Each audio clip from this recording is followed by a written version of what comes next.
hadapan, limpahkanlah rahmat-Mu atas mereka, buatlah mereka pantas dan kudus, agar mereka mampu menjadi tanda kehadiran-Mu yang nyata.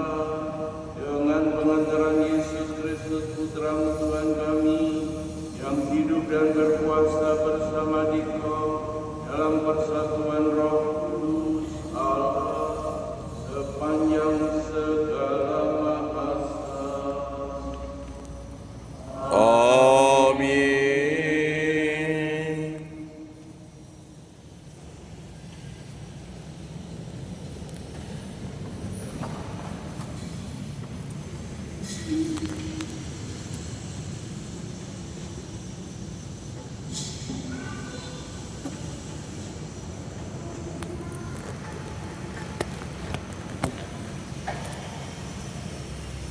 Bacaan dari surat pertama Rasul kepada jemaat di Korintus, bab 3 ayat 1 sampai 13. Sekalipun aku dapat berkata-kata dengan semua bahasa manusia dan bahasa mereka, tapi jika aku tidak mempunyai kasih, aku sama dengan pohon pemandangan dan tanah yang mengering. Sekalipun aku mempunyai karunia bernubuat, aku mengetahui segala rahasia dan memiliki seluruh pengetahuan, dan sekalipun aku memiliki iman yang sempurna untuk memindahkan bumi, tetapi jika aku tidak mempunyai kasih, aku sama sekali tidak berguna. Dan sekalipun aku membagi-bagikan segala sesuatu yang ada padaku, bahkan menyerahkan tubuhku dibakar, tetapi jika aku tidak mempunyai kasih, sedikit pun tidak ada faedahnya bagiku. Kasih itu sabar, kasih itu murah hati, ia tidak cemburu, ia tidak mengangkat diri sendiri dan tidak sombong, ia tidak merasa tidak sopan dan dari hubungan diri sendiri, ia tidak marah, tidak menyimpan kesalahan orang lain, ia tidak bersuka-cita karena ketidakadilan, tetapi karena kebenaran. Ia mengikuti segala sesuatu, percaya segala sesuatu, mengharapkan segala sesuatu, sabar menanggung segala sesuatu. Kasih tidak berkesudahan, kuat akan berakhir, bahasa roh akan berhenti, pengetahuan akan lenyap. Sebab pengetahuan kita bisa lengkap dan membuat kita tidak sempurna. Tetapi jika yang sempurna kita, maka yang tidak sempurna itu akan lenyap. Ketika aku kanak-kanak, aku berkata-kata seperti kanak-kanak, aku merasa seperti kanak-kanak, aku berpikir seperti kanak-kanak. Sekarang jika aku menjadi dewasa, aku meninggalkan semua anak-anak. Karena sekarang kita melihat dalam cermin suatu gambar akan sama-sama, tetapi nanti kita akan melihat muka dengan muka. Sekarang aku hanya mengenal dengan tidak sempurna, tetapi nanti aku akan mengenal dengan sempurna, seperti aku sendiri dikenal. Demikianlah tinggal 3 hal ini, yaitu iman, harapan dan kasih. Dan yang paling besar di antaranya ialah kasih. Demikianlah sabda Tuhan. Syukur kepada Allah.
Dimuliakanlah Tuhan. Pada suatu hari, orang-orang Farisi datang kepada Yesus hendak mencobai Dia. Mereka bertanya, bolehkah orang menceraikan istrinya dengan alasan apa saja? Jawab Yesus, tidakkah kamu baca bahwa Allah yang menciptakan manusia pada awal mula menjadikan mereka pria dan wanita? Dan Allah berfirman, karena itu pria akan meninggalkan ibu bapanya dan mengikatkan diri pada istrinya, dan keduanya akan hidup bersatu padu jiwa raganya. Jadi mereka bukan lagi dua, melainkan satu saja. Sebab itu yang telah disatukan oleh Allah jangan diceraikan oleh manusia. Demikianlah sabda Tuhan. Terpujilah Kristus.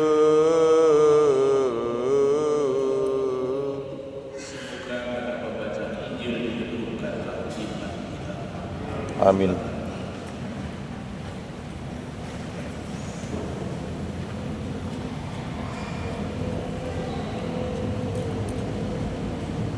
Saudari-saudara yang terkasih, keluarga kedua mempelai berwarga dan secara khusus Budia dan Valentina yang sungguh bahagia hari ini.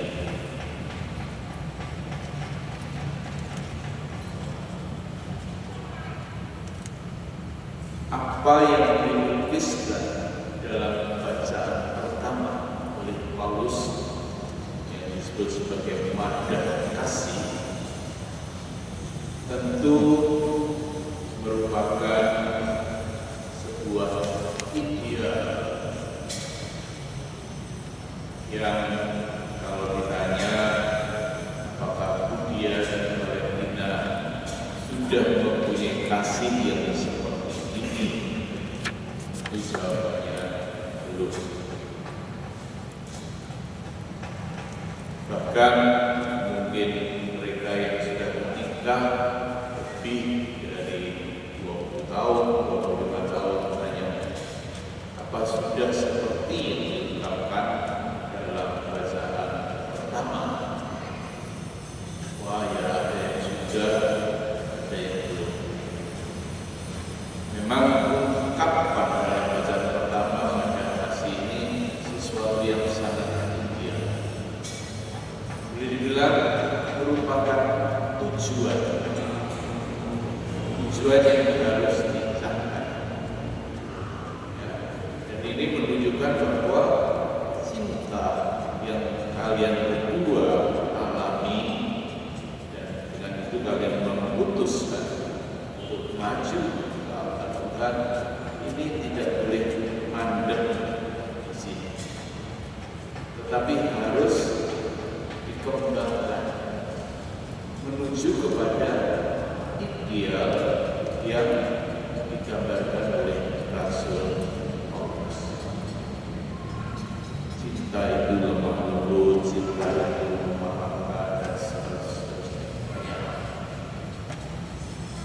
Nah, apa yang ideal ini diambil dari mana?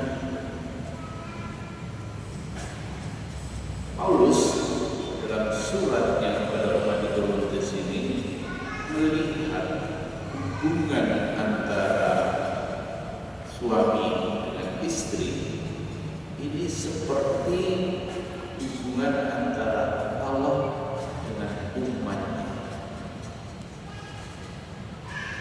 Karena itu digunakan Allah dan umat ini mengadakan perjanjian. Dari situ muncullah perjanjian baru, perjanjian lama, perjanjian. Demikian pula kalian berdua nanti diresmikan juga saling memberikan janji, mengadakan perjanjian. Jadi perjanjian yang kalian lakukan ini meniru apa yang dilakukan oleh Allah. Dengan kata lain, tentu yang dilakukan Allah itu luar biasa. Kalian mau meniru kesana. Kalau kita lihat demikian, maka mungkin ada masa bisa kita ini kan manusia, itu kan Allah. Nah, itulah sebabnya Budia dan Valentina, perkawinan ini disahkan. Itu artinya menghadirkan Allah. Karena Allah adalah kasih. Kasih itu yang mengikat kalian berdua.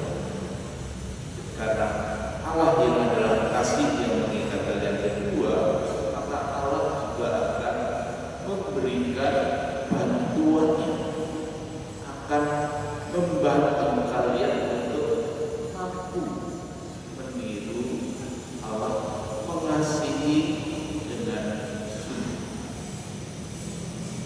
Jadi itu berarti dalam kesatuan hati kalian yang diresmikan hari ini, Allah itu harus selalu dihadirkan. Allah harus selalu dimintai kekuatan supaya mengikat kalian satu sama lain. Ya. Nah, jadi ini dengan kata lain bukan cinta manusiawi saja. Kalau cinta manusiawi saja, wah sudah harus disingkir, wah kamu salah sekali, dia ada maaf bagimu. Tapi kalau kita meniru Allah, Allah mengampuni, ayo kita perbaiki, tumbuh bersama. Nah, inilah apa yang diajarkan oleh Yesus. Ya. Tentu Allah akan membantu. Mengapa? Karena kita bisa mengatakan perkawinan, kelihatannya Budia jatuh cinta pada Valentina merespon, lalu oke, sama-sama. Ini kan kalian sendiri kan. Tapi ini juga bisa dikatakan karya Allah. Allah yang melihat manusia tidak baik, manusia sendiri saja, lalu menggerakkan hati supaya saling satu cinta dan membentuk satu. Kalau ini adalah karya Allah, maka kita bisa mengatakan bukan hanya bahwa Budia jatuh cinta pada Valen jatuh cinta pada Budia, tetapi kita bisa mengatakan Allah memberikan Budia pada Valen, memberikan Valen pada Budia. Dengan kata lain, pasangan pun itu adalah hadiah dari Allah. Dan kalau kita yakin bahwa ini adalah hadiah dari Allah, pasti Allah itu ketika memberi hadiah dia memperhitungkan ini cocok dengan kita. Nah, kecocokan dan maksud Allah ini harus dicari, harus direnungkan supaya kemudian menemukan ini maksudnya. Ya, mungkin ketika daya tarik sudah gampang karena ada faktor-faktor ya kesenangan manusiawi, tapi apa itu apa Valen itu bukan Budia itu bukan Valen dan Allah menyatukan. Ini yang harus terus direnungkan. Kalau Valen adalah hadiah dari Allah untuk Budia harus benar-benar yakin Allah pasti memperhitungkan hadirat dia. Ya, ada senangnya, kadang-kadang ada juga tantangannya. Nah, ketika tantangan dihadapi, harus kemudian yakin apa maksud Tuhan. Sebaliknya sama, Valen juga diberi Budia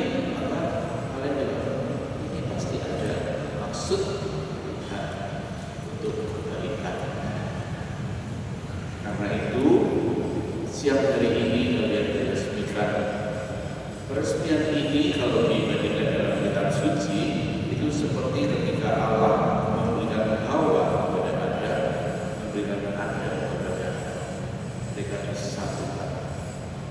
Karena yang menyatukan itu Allah, bukan kehendak kita sendiri.